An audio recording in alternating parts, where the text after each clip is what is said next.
هدية سعيدة من الكاف إلى منتخب الجزائر. هل سيعود هذا اللاعب إلى الجزائر في التربص القادم؟ سنتعرف في هذا الفيديو على مفاجأة الكاف للجزائر ومن هو هذا اللاعب، ولكن قبل أن نبدأ لا تنسى الاشتراك في القناة وتفعيل الجرس وضغط على اللايك ليصلك منا كل جديد. دخل النجم يوسف البليلي في سباق مع الزمن من أجل استعادة ثقة جمال بلماضي مدرب منتخب الجزائر قبل ضربة بداية نهائيات كأس إفريقيا المقبلة.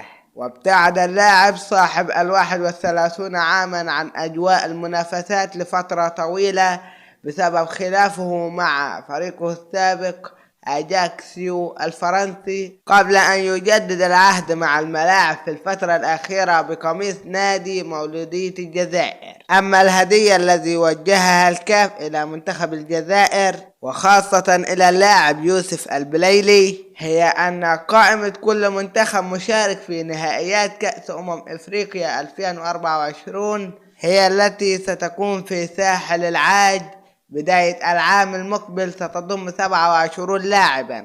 ومن المؤكد أن الرفع من عدد اللاعبين في كل منتخب مشارك في المسابقة الأبرز في القارة الإفريقية سيضاعف من حظوظ يوسف البليلي في التواجد ضمن القائمة النهائية لمنتخب الجزائر. يذكر أن بالماضي برر عدم استدعاء الأخير في فترة التوقف الدولي الماضية بعدم جاهزيته البدنية، فضلا عن منحه الأولوية للثنائي أمين غويري ومحمد الأمين عمورة في مركز الجناح الأيسر. أتمنى أن يكون الخبر نال إعجابكم، والسلام عليكم ورحمة الله وبركاته.